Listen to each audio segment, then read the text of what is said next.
Good afternoon, all. CamelbackTrading.org coming to you this Thursday afternoon, October 8th. We're looking at the market profile of the SPY ETF here on Window Trader. And the Bulls with a very, very nice accomplishment today as they gap out of an inside day up, hold the gap, hold the inside day up, hold higher value, go out with a price probe. Volume, now here's the negatives. Volume horrible again, 41 million. So only half the volume with the after hours to come. We end up 10 wide. We had no trend day. There was no enthusiasm, no acceleration. But the bottom line is, for now, again, one day doesn't make a market. We are above that weekly balance high. We're up in the daily. I think tomorrow's close is going to be very, very important.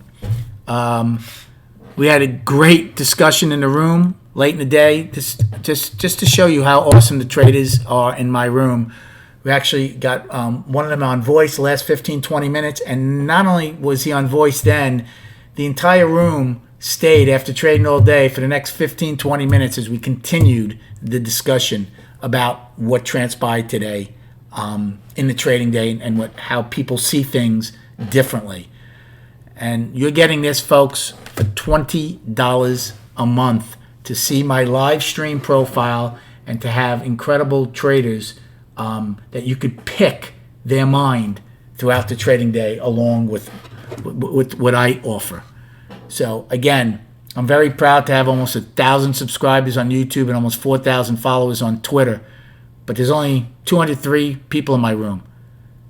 I want to get that number up. I want to help people and educate people and make this room bigger and better than it is right now. So come and join us at CamelbackTrading.org. I know a little bit of a soapbox, but it was an awesome discussion we had, and I just felt it was the time to do that. As far as today went, I had a good day, and I did very little trading. And believe it or not, I did 4 shorts, not a one long. I wanted to get long. I'll show you where I wanted to get long, but never really got the opportunity, and I'll explain that to you. The first trade I took was an A period. Now, there was no conviction in this market the first 6 time frames, as we went back and forth through the open in all 6 time frames. And that gave both buyers and sellers an opportunity, either to be fading the highs or being long around the lows.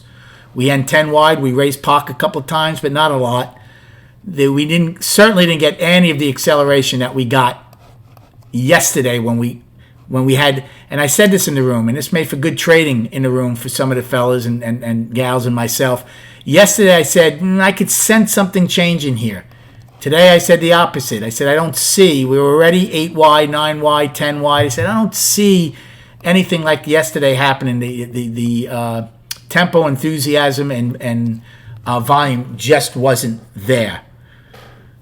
And so we faded some highs. A period, what I did is when we opened, we went back and forth through the open and basically took a short against that weekly high and bought the 344 put just to give myself some room, and that turned out to be a nice trade.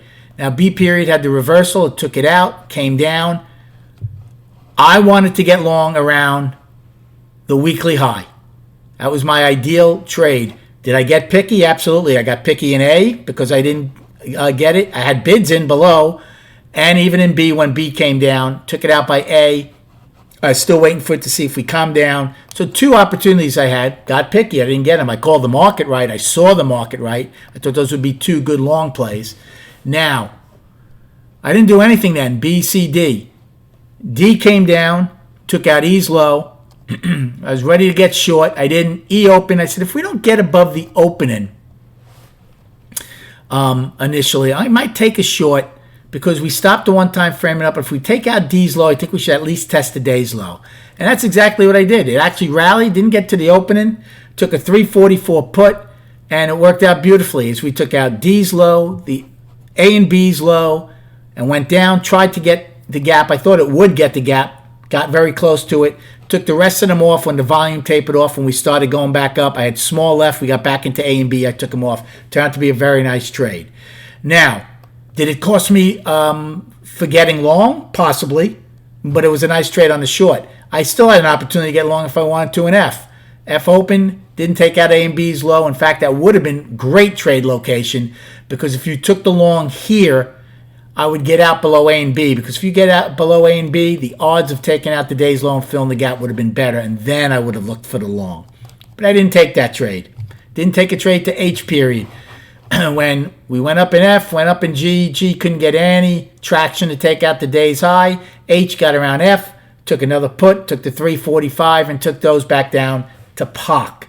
Now I'm looking for the afternoon pullback low. J had a quick reversal.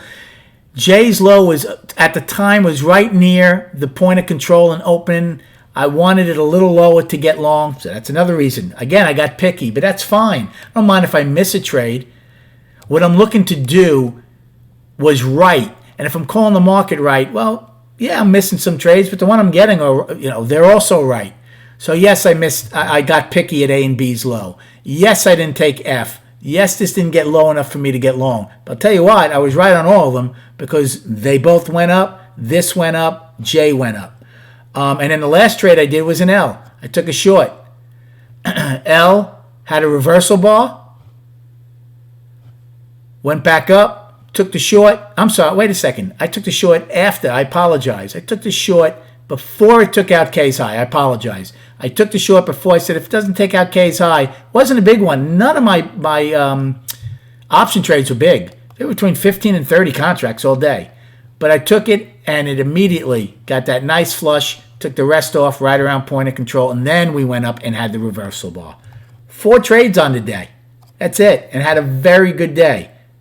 So it's not the amount of trades, it's the quality of trades, it's your entries, and that's what me not even getting the longs I wanted. So even if I had gotten 1 or 2 of the longs, that would have been even better. All right, destinations for tomorrow. Upside is today's high of 343.85. Then we have 345.40 afternoon rally high from the 4th, and 347.83 daily high. Then we have a lot of single prints from September 3rd, but we'll get to those if and when we get to those levels. Downside, price probe. So L's high of 343.72. Then we have 10 wide, G's low of 343.07. Afternoon pullback low, J's low of 342.78. And today's low of 341.86, filling the gap at 341.63, a 23-point gap. And then we don't have anything until, remember, the double distribution day, and you should have those single prints and everything else I spoke about yesterday. Let's go to the charts. We'll just talk about the weekly and daily.